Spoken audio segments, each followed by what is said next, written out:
All right, this is the part I take the products that I review apart, right? I do a tear down just to see how well they are on the inside. And look, first things I'm seeing, I'm liking, right? These are a lot of metallic substructures, right? Which means that these products are going to be tough. If you happen to bang this thing around, if you have it in the back of the truck and you take a turn too fast and this thing tumbles around, you know, it's gonna get scuffed, the plastic parts, and maybe the corners will break and stuff, but the internals are not gonna get crushed because they have metallic, right? These are aluminum custom machine. Look at that. These are high quality machine parts, right? And so this is pretty cool to see already off the get-go here. Let's take it apart further. Everybody's been saying that you're up to no.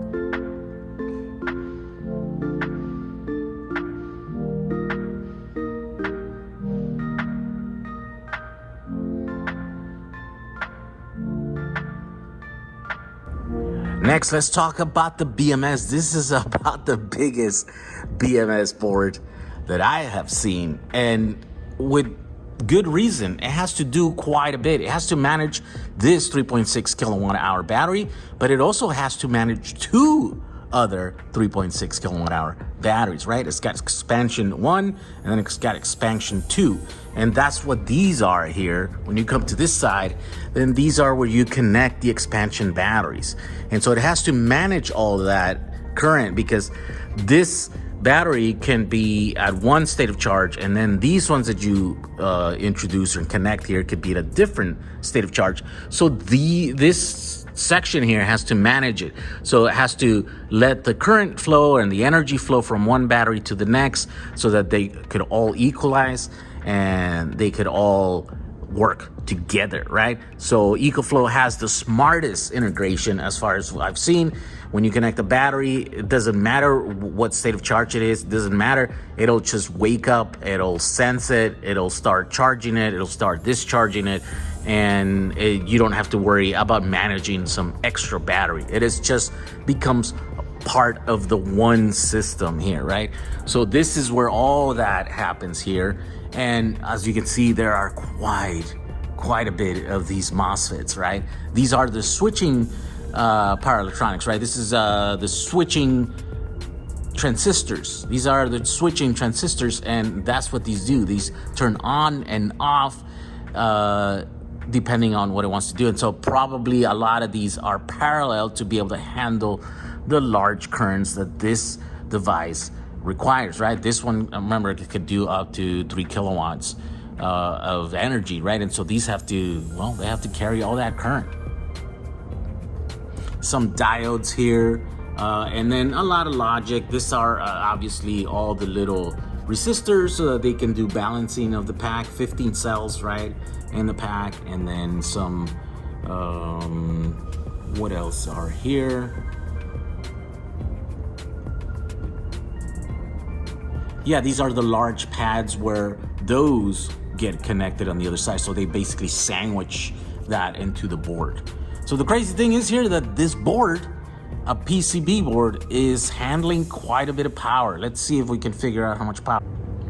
Moving on, the electronics. This is another section of this product that I think the engineers did a great thing. This right here is the only product of this kind that has the charger and the inverter, right? Two of the biggest pieces of the whole system integrated into a single unit. These same MOSFETs, these same caps and transformers do the job, right, when it's charging and also when it's discharging the battery. Every single other unit that I've reviewed from every other company have had two sets of all these components, right? And so therefore, that's why they're bigger and they're heavier and they're much more complex. Now, on the downside, if one of these components right here dies, then you have your charger and your discharger go bad, right? But as far as engineering and design goes, this is the way to go. You keep this system small and light and simple, right? And well, that you can save money, and then that means you can pass the savings on to the customers. And so this is all good all around, right? Of course, next are the two ends here, and the one side, there's not much going on here. It's just the ports for the expansion batteries, right? And then the rest is just the AC input and the solar charge input in here, right? So not much going on here. I don't really like these stupid spade connectors. Now remember, these are supposed to carry 1800 watts of fast AC charging, right? And so yeah, I wish they would use something else here. See how loose like that one is, for example, right? It's not their fault, because that's kind of the norm. That's just the standard that this AC stuff comes in. But yeah, I mean, something's gonna get hot on the charging, then it's gonna be this. Of course, this only when it's the fast charging. Now, obviously, on these versions, they gave us the ability to slow it down. Slow it down. This is the button right here that you put the full charging if you want to charge this the fastest possible. But then you should always have it at somewhat slower speeds, because that's better for the connectors, better for the batteries, better for the switching power supplies over there, the charger, right? And so it's just better for the whole system to just go slower than the maximum speed. Now on the other side, there's a lot going on over here. There's the new ports that make this compatible with the RV, right? By having the 30 amp 12 volt port over here. And as you can see it, they did that. It's its own dedicated connector, and on the inside it's got an XT90 connector, one of the black ones. And then on the output, it's got the power pole, Anderson power pole connector there, right? And then obviously all these other stuff. This is so that you can connect your outer, your remote controller right here, right? Wired, or also wirelessly, because it's got when you put this on standby, it's supposed to turn on, I think, Bluetooth, right? And so this is pretty cool. Now on this side right here, this is where the AC power output is. And so this is pretty interesting, because now for the first time we have a big 30 amp max connector, right? Which is good for the RVs. And when you look inside here, look at that. They're using nice thick wires, right, to connect that. What are these? Are they 10 gauge? I don't know what they are, but they are thick. There are thick cables. I can't really see the gauge, but they look about 10 gauge, or maybe more, maybe 8 gauge. These are silicon wires, right? So yeah, this is kind of the standard now to use high quality, high temperature silicon wire on this type of connectors. Right here's just a regular socket, right, that you would put in a wall, in a thing. They're just using the standard one, which is pretty smart, because why design a custom one when you could just use this? And then here they're using these big thick lugs right here, terminals, right, for the regular, because now these are 20 amp. They used to, before, they're all like 15 amp or something, but now they have the extra little notch here, and that's a 20 amp. And so yeah, this will see quite a bit of current in there, and so that is why they did that. Now this is all neatly put in here. There's a lot of stuff that's happening here as for the screen and for all the lower voltage connectors and stuff, and they did a great job here. It's like, there's a lot going on here that if you don't use good design, then it's a lot of cables, a lot of connectors, a lot of stuff, right? And they kept it to a minimum. There's, if you've seen the alternative to this, it's a big giant mess, but they're doing a good job in integrating all the stuff in here. This is a good thing. All right, so this is a 48 volt battery, right? And it does continuous. They're up to 3600 or 3600 watts, right? So these pads here can see up to 75 amps continuous, but of course it'll do surges up to 7,000, 4,500 to 7,000 watts, right? So these could see up to 100, 125 short bursts, and all of these currents have to go through this board. This is the essential, distribution block of this system, right?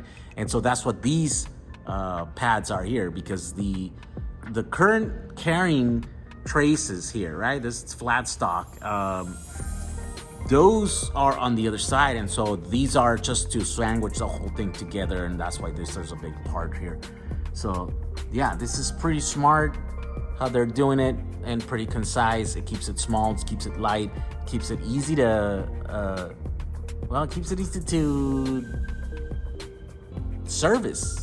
Because if something happens to your EcoFlow, they could just send a whole new board, and then the customer could do it, or their service center can just change the entire board. Come in here, take a few screws, take the panels out, and then this whole board comes off. And so these screws are connecting all of these, right? And so yeah, it's easy. You take it off, you put it back on, you connect it, bam, you're on your way to go, because you have a brand new board that is ready to go. This is a nice little touch here. So they have these fans that go through here, pass through here, right? And all the stuff gets hot and stuff.